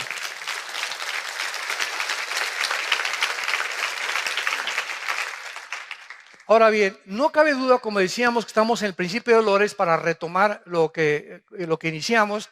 ¿Por qué nos encontramos en el principio de dolores? Bueno, dice en el versículo 6, oiréis de guerras y rumores de guerras. Miren que no se turben porque es necesario que todo esto acontezca, pero aún no es el fin, porque se levantará nación contra nación y reino contra reino. O sea, se levantarán políticamente naciones unas contra otras y se levantarán grupos étnicos. Es increíble que la religión del Islam, que está dividida en dos ramas, los sunis y los chiitas, que descienden los dos de Mahoma del año 630 después de Cristo. Los sunis creen que ellos son los herederos de Mahoma, directamente a través de la línea física de Mahoma. Los chiitas creen lo contrario, que ellos por herencia o por autoridad se puede designar al descendiente de Mahoma. Entonces, por eso el Islam está dividido en dos ramas. Y ahorita los sunis interpretan el Corán y dicen que el Corán dice que hay que matar a los infieles. Esta es la segunda parte del Corán, la toman literalmente. Y así Mahoma lo escribió antes de morir. Porque la primera parte del Corán, los suras, en lugar de versículos, se llaman suras en el Corán, dice Mahoma que hay que vivir en paz. Entonces tú encuentras musulmanes, ¿verdad?, de la religión del Islam, que pisan love, o sea, no se meten con nadie, ellos cumplen, ¿verdad?, están en contra del radicalismo islam. No todos son tan radicales como los musulmanes que derribaron las torres de Nueva York en el 2001, el 11 de septiembre, etcétera, etcétera. Pero aquí en el Islam encontramos esto precisamente, ¿verdad? Que los infieles son todos los que no sean musulmanes. Y ahorita los sunis, increíble, están matando a sus propios hermanos chiitas. O sea, tú tienes que ser suní porque si no te mueres y te decapito. Y en Irak y en Saudi Arabia hay muchos chiitas. Y todo el norte del Medio Oriente, la mayoría son sunis. Entonces los sunis, encabezados por Baghdadi, están avanzando hacia Irak para matar a todos los chiitas, hermanos. O sea, ahorita Israel está aquí en el centro del huracán y es increíble que todo alrededor de Israel, ahorita se están matando sus enemigos entre ellos. Todos los enemigos de Israel se están matando entre ellos ahorita. O sea, en la misericordia Dios lo ha permitido. Y el punto final al que llegamos, que estamos en principio de los dolores, es lo siguiente. Gracias a la guerra civil de Siria, hay 4 millones de refugiados. Entonces, ahorita el secretario de Estado, John Kerry, acaba de entrevistarse con el jefe de las fuerzas militares de Rusia, diciéndole, oye, por favor, compadre, vamos a tratar de quitar a Assad, el presidente de Siria, porque ya el mundo está invadido de refugiados. ¿Qué vamos a hacer? Europa no tiene ahorita el capital. Ahorita el dólar es la moneda más fuerte del mundo, ahorita en el siglo XXI, en el año 2015. El yen se devaluó, la libra esterlina se devaluó, el euro se devaluó y ahorita los bancos americanos son los más fuertes otra vez económicamente. Más todavía que China, que tiene la mitad de los dólares guardados porque Estados Unidos es su principal socio comercial. Entonces Kerry le dice al jefe militar de Rusia, oye, vamos a quitar a Assad. Y entonces ellos le contestan, ¿verdad? ¿Sabes una cosa? Si quitamos a Assad, vamos a quitar la base naval más grande que Rusia tiene en Siria. Y Siria necesita el contacto con el mar Mediterráneo porque de otra forma no tiene ningún otro acceso. Si tú ves en el mapa, Siria no tiene acceso más que a través de Rusia, para poder tener una flota de portaaviones y de destroyers. Y el mar Egeo que está cerca de Ucrania. Entonces, quitar a Assad es bloquear a Rusia y sus intentos de volver a resurgir el imperio de la Unión de Repúblicas Socialistas Soviéticas. Ahora, a Rusia lo respalda China. Y Rusia y China forman parte en el Consejo de Seguridad de las Naciones Unidas de las naciones más influyentes. Entonces, ahorita el Consejo de la ONU está gobernado por Rusia, China e Irán. Porque Rusia sigue también apoyando a Irán. E Irán apoya y sostiene a Hezbollah, el grupo terrorista que se encuentra en el Líbano. Y ahorita es un relajo completamente el Medio Oriente y nos encontramos con millones de migrantes. Prenda la televisión ahorita a las 24 horas del día. Te parte el corazón, te parte el corazón. Los niños ahogándose en el mar, se suben a una lancha para ir en el Mediterráneo para escaparse de Siria, etcétera, etcétera. Y como nada más caben 10 o 15 en la lancha, a los que no sirven los ahogan. Porque si no, las lanchas se hunden, no puede aguantar más de 15 personas o 20 personas.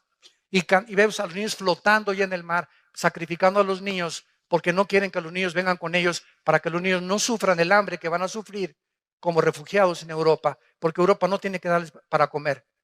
Este es el siglo, damas y caballeros, que en el siglo XX los ateos dijeron: la tecnología y los descubrimientos científicos y tecnológicos que el ser humano ha alcanzado en el siglo XX son los que compondrán el mundo, y la ciencia es nuestra diosa, y junto con el dinero y el sexo.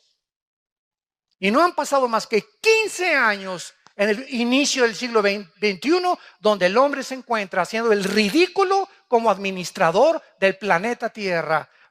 Los políticos han perdido completamente la brújula, la moral está por los suelos, el mundo está confundido, la pobreza aumenta y se voltean contra Dios. ¿Dónde está Dios? ¿Dónde está Dios? ¿Dónde están tus pecados? Como dice en Santiago capítulo 4, ¿de dónde vienen las guerras? No le eche la culpa a Dios de vuestras pasiones que combaten unas con otras dentro del corazón. Porque dentro del corazón del ser humano hay ambición, hay envidia, hay codicia. De tener más terreno, de combatir a esto, de tener mi imperio, de vivir para mí, para mis intereses. Y esta es la razón por la cual el mundo tiene que llegar al nivel que la Biblia profetizó hace 2000 años. Y es el mundo que estamos viviendo. Y es la oportunidad más grande que tenemos, porque para esta hora nacimos. Para esta hora ha llegado la iglesia para hacer luz. Ahorita tu familia, en tu escuela, en tu bufete, en tu taller mecánico, en tu consultorio médico, en tu trabajo, ahorita toda la gente que tienes a tu alrededor están en tinieblas, viven en tinieblas, en la inmoralidad, en la confusión política, filosófica, religiosa. Y es el momento que levantes la luz, que alumbremos, somos la luz del mundo. La iglesia tiene que despertar, tenemos que entender cuál es nuestra misión.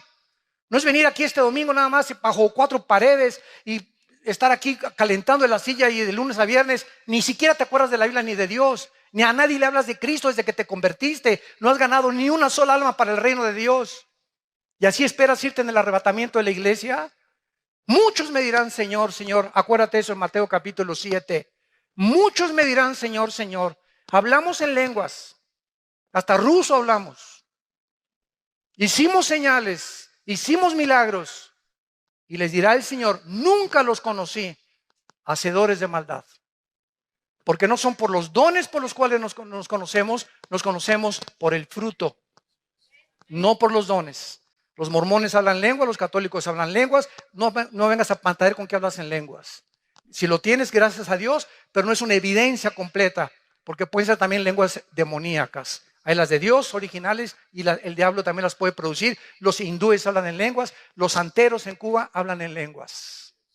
Entonces no nos confiemos que porque tenemos dones y que esto y que el otro. Se me apareció Juan Gabriel anoche y se me apareció por el amor de Dios. Perdón, Gabriel.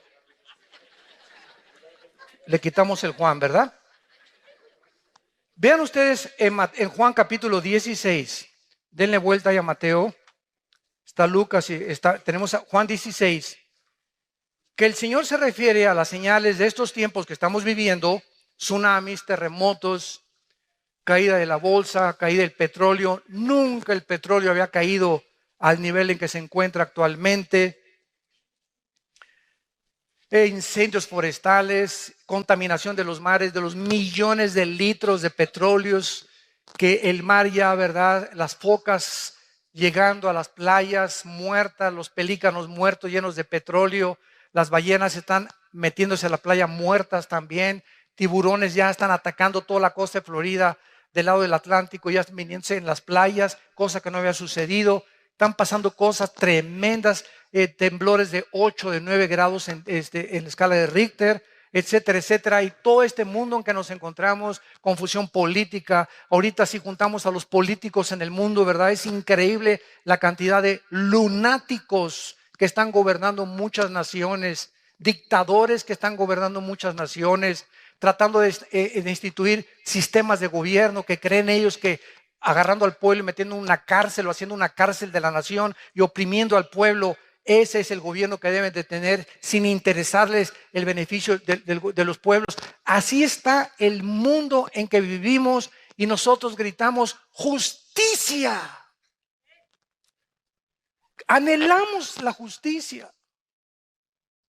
Y por eso hay tantas manifestaciones de obreros, de enfermeras, de doctores en las calles. Justicia, bloqueamos esto y por el otro, ¿verdad? Porque el mundo está gritando, ¿quién va a poner orden en este mundo? ¿Quién? ¿Hasta cuándo va a durar esto? La Biblia nos da la respuesta. Dice Juan 16, versículo 21. Es Cristo hablando antes de morir y nos pone como ejemplo y analogía de lo que está pasando al parto de una mujer. La mujer cuando da luz, Juan 16, 21, tiene dolor porque ha llegado su hora. Pero después que ha dado a luz un niño, ya no se acuerda de la angustia por el gozo de que haya nacido un hombre en el mundo. También vosotros ahora tenéis tristeza, pero os volveré a ver y se gozará vuestro corazón y nadie os quitará vuestro gozo. Todas las mujeres que en esta mañana nos escuchan comprenden perfectamente las palabras del Señor. El parto, el embarazo de una mujer es aproximadamente 9 meses.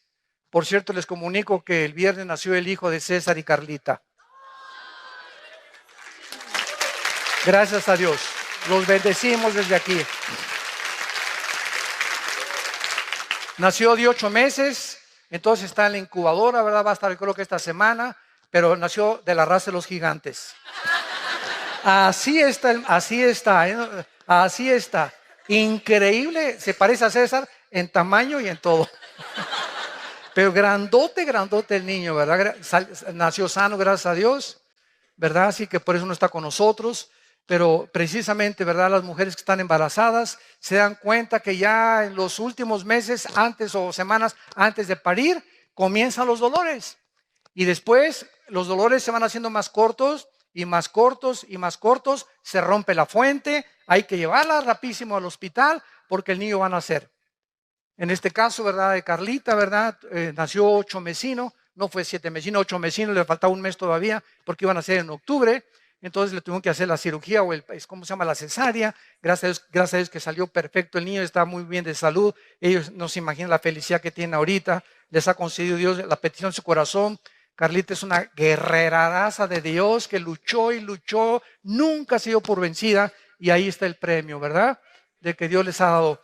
Ahora bien, así está el mundo. Los dolores van a aumentar en el siglo XX. Guerras y rumores de guerras. Llegamos al siglo XXI, confusión. Y cada vez vemos más y más y más dolores y terremotos y que esto y que el otro. ¿Cuántos estamos rodeados de falsos profetas? Han pululado en el internet, en las redes sociales, que Cristo viene el 12 de septiembre, que viene el 23 de septiembre, que había un terremoto en California el 15 de septiembre, que por las 4 lunas de sangre, por las tétradas, se iba a acabar el mundo ahora el 23 de septiembre, que es cuando termina la fiesta de las trompetas y comienza el mes de Yom Kippur o el de la expiación. Y estamos rodeados así, pero de cantidad de personas que están quedando como falsos profetas.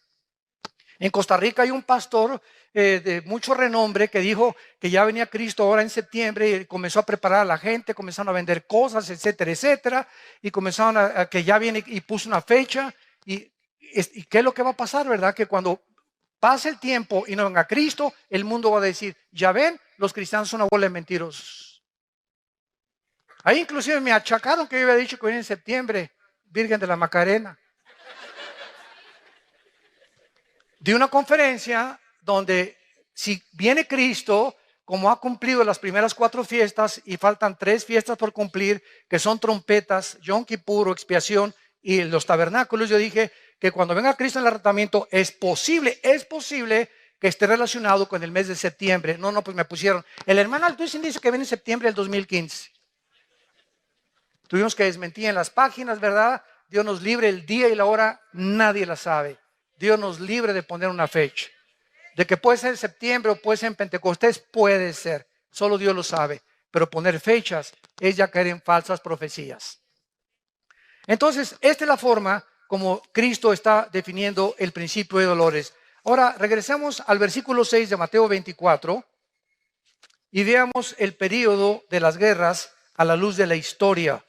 Como les dije, en esta serie vamos a analizar con mucho detenimiento cada una de las señales que Jesucristo mencionó para no caer en confusión ni en falsas profecías. Dice el versículo 6 y versículo 7 de Mateo 24.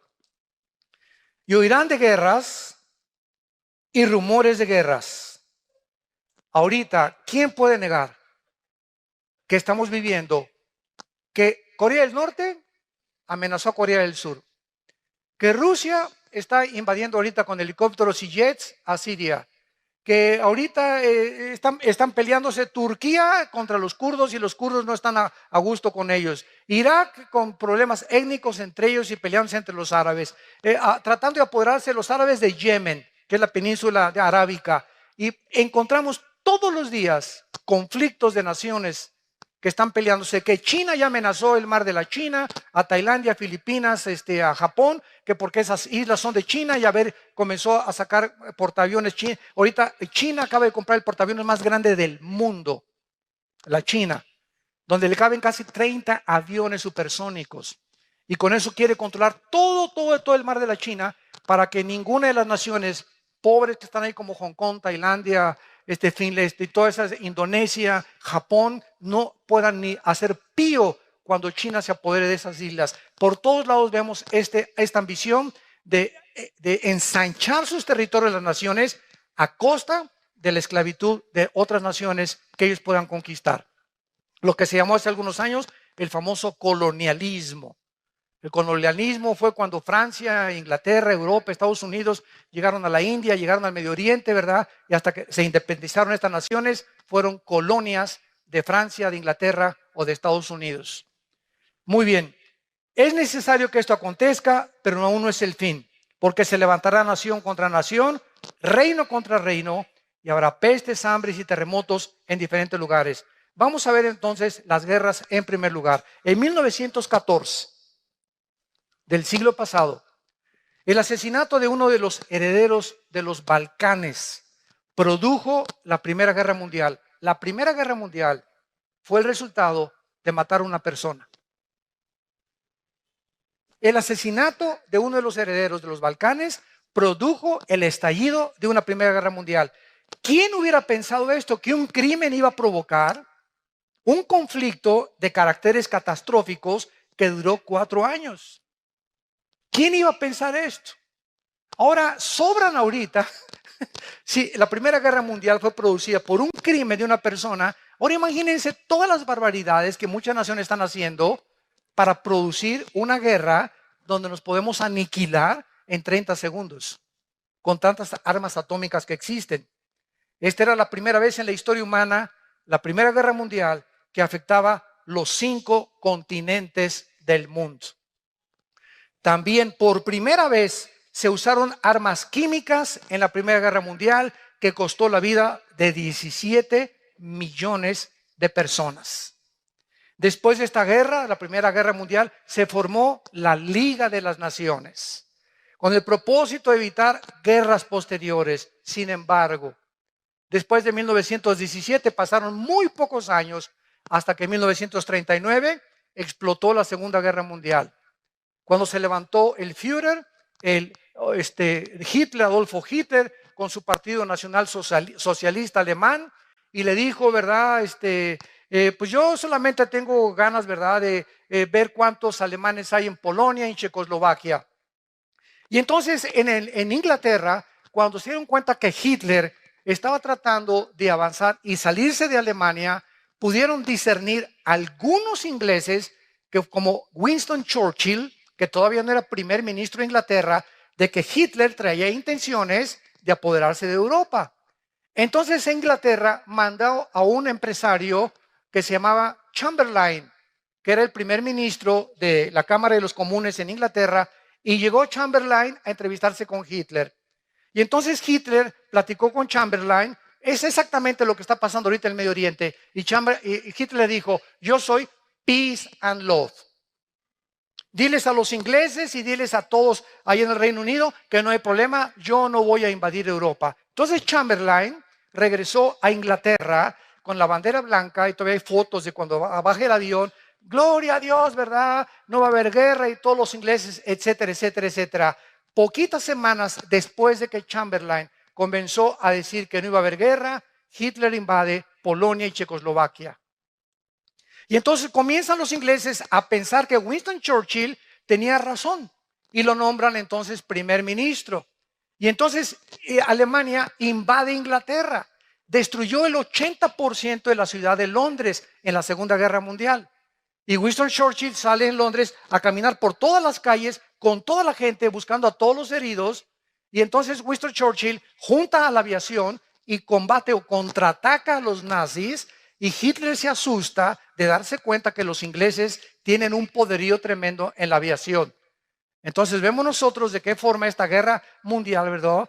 Tuvo que tener consecuencias gravísimas, donde murieron 6 millones de judíos. Hitler se olvida de Rusia, Hitler se olvida de Estados Unidos e Inglaterra, se junta con Mussolini en Italia y comienza a perseguir a los judíos, que en aquel tiempo ni nación, ni ejército, ni pistolas tenían los judíos. Y nadie entiende ahorita, los estudiantes de sociología, por qué Hitler odiaba a los judíos y nombró la solución final para acabar con el pueblo judío. ¿Qué fue lo que pensaba en su corazón Hitler? ¿O cómo veía a los judíos? ¿De enemigos cuando ni siquiera tenían armas para pelear contra él, ni nación donde poder reunirse? La Biblia nos da las respuestas a lo que la historia y los investigadores no han podido descubrir. Además de esta guerra mundial, Segunda Guerra Mundial, costó 70 millones de vidas. 70 millones de vidas. Y por primera vez, en 1945, el mes de agosto, se usan 2 bombas atómicas con 1 millón de kilotones o de toneladas de dinamita cada una en 2 ciudades y en un puerto japonés, Hiroshima y Nagasaki, matando a cerca de 200,000 japoneses. Cuando Japón vio que Estados Unidos, por contraatacar Pearl Harbor en Hawái, cuando los japoneses llegaron y acabaron con todas las naves marítimas y toda la fuerza marítima que tenía Estados Unidos, la fuerza naval, entonces Estados Unidos soltó estas 2 bombas y entonces Japón, después de la segunda bomba, firmó la rendición en un barco Missouri con los Estados Unidos y se acabó la Segunda Guerra Mundial. Además, en esta Segunda Guerra Mundial se usaron bombas atómicas matando a 200,000 japoneses. Y después de las guerras, veamos en Lucas 21:9, porque todas estas señales están en 3 evangelios. Marcos 13, Lucas 21 y Mateo 24. Marcos 13, Lucas 21 y Mateo 24 recopilan toda la investigación y toda la intervención y la revelación de Cristo de las señales de los últimos tiempos. Y como cada uno de los evangelistas oyeron cosas diferentes y vieron cosas diferentes, otros completan lo que otro evangelista no pudo escribir. Por ejemplo, en Lucas 21:9 dice así la palabra de Dios, hablando de los tiempos finales, desde luego. Cuando oigáis de guerras y de sediciones, aquí ya se usa una palabra que no se usó en Mateo, ven, tenemos que juntar todas las piezas de la Biblia para poder armar el rompecabezas. Esta palabra sediciones es acatastasia con K, acatastasia, que significa tumultos, protestas masivas. Cuando oigan de guerras y levantamientos en cada sociedad, de que están protestando miles de personas contra el gobierno o contra el gobernador o contra un dictador, etcétera, etcétera, no os alarméis. porque es necesario que estas cosas acontezcan primero, pero no es el fin todavía. Esta palabra sediciones, que significa desórdenes sociales, tumultos, insurrecciones, y Marcos lo traduce con la palabra tarache, que es otra palabra griega que significa alborotos, o sea, disturbios callejeros, huelgas masivas, desórdenes masivos, agitaciones sociales. ¿Saben ustedes en los últimos 3 años cuántos desórdenes, insurrecciones ha habido en Estados Unidos del pueblo de los negritos? De que protestan de que la policía está abusando y está matando, o sea, que los tratan peor que a los blancos. Más de 45 casos existen en menos de 2 años de levantamientos que, como Ferguson, incendiaron casi la ciudad. Cuando mataron a un negrito, ¿verdad? Que dijeron que había sido una forma injusta en la que la policía lo había asesinado. Entonces, todo esto que la televisión, gracias a la televisión, nos damos cuenta de lo que está pasando, es precisamente de lo que Cristo habló. Siempre ha habido revoluciones y desórdenes, pero veamos algunas. Escuchen esto. Desde 1882, que fue el periodo cuando se inició por primera vez el inicio, o cuando se comenzaron a pensar, como Teodoro Herzl, un judío en el siglo XIX, que comenzó ya a pensar en regresar a Israel. Ya se comenzaba a levantar y a disipar la neblina, y comenzábamos a entender más las profecías de los últimos tiempos, como lo que está pasando ahorita. Escuchen lo que les voy a decir.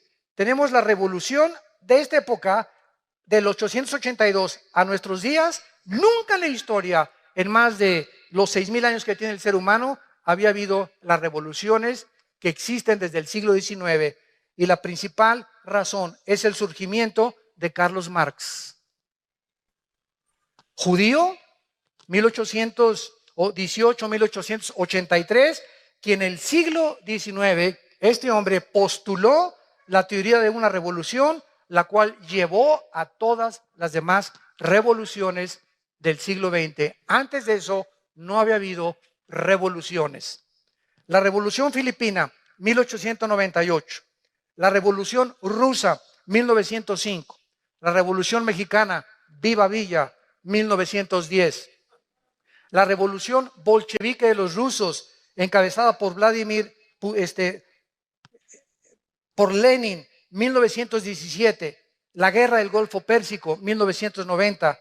La revolución de Egipto, 2011. La revolución en Libia, 2011. La revolución en Yemen, 2011. La guerra civil en Siria comenzó en el 2011. El surgimiento de ISIS, 2014. Cuando oigáis de revoluciones y de guerras, sabréis entonces que se encuentran en el tiempo del fin. No cabe duda que en la época en que los judíos iniciaron el éxodo, o comenzaron a pensar en regresar a su tierra, que el diablo comenzó, ¡ay, estos ya están a punto de regresar! Comenzó el diablo a alborotar a los líderes y a las naciones, y vemos que la culminación han sido todas estas revoluciones. Solamente las revoluciones comunistas de Rusia y China del siglo XX costaron más de 100 millones de personas, entre el comunismo, el marxismo, el nazismo, el fascismo y el islam. Sistemas de pensamientos ateos, radicales, completamente de la violencia. El otro día que tuve un debate con un ateo, me decía, es que en el nombre de Dios, ustedes, porque ellos no entienden la diferencia entre católicos y cristianos. No, ustedes, la Inquisición, mataron a cerca de 500,000 de personas, Torquemada en España por órdenes del Vaticano. Y ustedes en el nombre de Dios, etcétera, etcétera. Miren en el nombre de Dios los musulmanes lo que hicieron en las Torres Gemelas. Todo es en el nombre de Dios. Ustedes son más fanáticos que nosotros. Le dije, discúlpame, pero júntame todas las veces en las que tú puedes culpar a la religión de que ha habido muertes. Y yo te junto simplemente en un siglo, en el siglo XX, más de 150 millones muertos por el ateísmo, por regímenes ateos. Los casi 150 millones de muertes en el siglo XX fueron debidos al comunismo, al nazismo y al fascismo. Así que le dije, ¿de qué estás hablando? Cállate la boca antes de hablar. Solamente en el 2011 hubo protestas revolucionarias masivas en Algeria, en Barán, en Irak, en Omán, en Irán, en Kuwait, en el Líbano, en Marruecos, en Arabia Saudita y en Sudán. La llamada primavera árabe, ¿se acuerdan? Que no todas las revistas y todas las clases sociales en el mundo atrajo la atención mundial de que nos encontrábamos en los últimos días. En conclusión, escuchen, del año 1882 a 1992 ha habido más de 70 revoluciones, levantamientos, insurrecciones juntos, y de 1882 al 2012 encontramos más de 434 revoluciones y golpes de Estado. Ahora tenemos en segundo lugar las hambres. Regresamos a Mateo, y ya que hemos visto y estamos comenzando a entender con más profundidad por qué Jesús dijo que aunque siempre ha habido guerras, en los últimos tiempos se conjugarían todas estas señales, vemos en segundo lugar las hambres. Versículo 7, y habrá guerras, pestes y hambres. Veamos primero la diferencia, qué importante es esto, entre las hambres agudas y las hambres crónicas. Apúntalo, son dos cosas diferentes para que podamos argumentar y podamos sostener un debate con las personas. Porque es muy importante, siempre que argumentas o estás debatiendo a alguien, es muy importante definir los términos. ¿Qué quiere usted decir con esa palabra, señor? ¿Qué quiere usted decir con esa definición? Es como en la abogacía. En un contrato, por ejemplo, una coma hace que el contrato que tú tienes de renta o el contrato que tú tienes para cualquier otra índole dentro de la abogacía o dentro del derecho cambie completamente el significado de esa oración. Rápidamente un ejemplo. Dice la Biblia que cuando el ladrón junto a la cruz moría, Cristo le dijo: en este día estarás conmigo en el paraíso. Y una secta que se llama Los Testigos de Jehová le cambiaron eso y le pusieron una coma. Y le pusieron: de cierto te digo, en este día que estarás en el paraíso. ¿Se dan cuenta? Una coma, cómo cambia el significado de una oración. Por eso es tan importante cuando estamos debatiendo y en la apologética definir los términos y saber de qué se trata. ¿Qué me quieres decir con eso? ¿O qué término estás usando? Pero el hambre aguda es el resultado de las guerras. Todas las guerras producen hambres o diversas catástrofes, por lo que en estas circunstancias la mayoría de la gente se queda sin comer. Entonces las guerras producen hambre, son las hambres agudas. Y las hambres crónicas, por el contrario, es el resultado de la mala nutrición, como los niños de Biafra, de algunas zonas pobres, donde la gente está muy mal alimentada, porque las naciones ricas, no Dios, las naciones ricas que van a ser juzgadas, no les interesa ayudar a gentes o a gentes que no tienen ni siquiera para comer, cuando si se repartiera el dinero, ¿verdad?, en todo el mundo, podría haber un poco de equidad, pero no era lo que perseguía Carlos Marx. Carlos Marx perseguía la lucha de clases, que si la clase del proletariado derribaba a la clase, la burguesía, entonces el proletariado tomaba el poder. Pero fue lo que pasó en Cuba, fue lo que pasó en los países comunistas. Cuando el proletariado toma el poder, repite el mismo error y siguen ellos con otra dictadura disfrazada de otra manera. Veamos algunas hambres catastróficas en los últimos 2 siglos. 1916 y 18, la hambruna en el Líbano, 100,000 muertes, 1/4 parte de la población murió en el Líbano. 1961, la hambruna causada por un experimento chino que resultó en 40 millones de personas muertas, considerada la hambruna más grande de la historia, del 59 al 61, por un experimento de los chinos. 2005, la crisis de alimentos en Nigeria ha matado a más de 300,000 niños que se han muerto de hambre. Tú tienes una torta, tienes buñuelos, tenemos una soda, tenemos cornflakes, un petate donde, como decía mi abuelo, donde echarnos. Por lo menos un ladrillo, le pones un periódico y lo usas de cojín.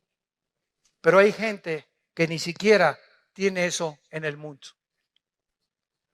Ahorita al ver estos millones de refugiados, nos parte el corazón. Yo imagino, yo le dije a mi esposa hoy en la mañana, me imagino que sucediera esto, que alguna vez nos sucediera esto en México, ¿verdad? Que sales de tu casa sin nada, más que con la pijama que traes puesta tal vez, a un destino incierto.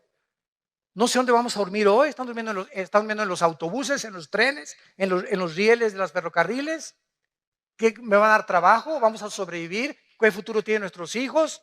Y nosotros aquí todavía con casa, por lo menos tienes un jacal, por lo menos tienes un lugar donde llegar, por lo menos tenemos una seguridad, ¿verdad? Un país donde se ha respetado el evangelio, podemos hasta ahorita vivir en paz. Démosle gracias a Dios por el amor de Dios. Démosle gracias a Dios.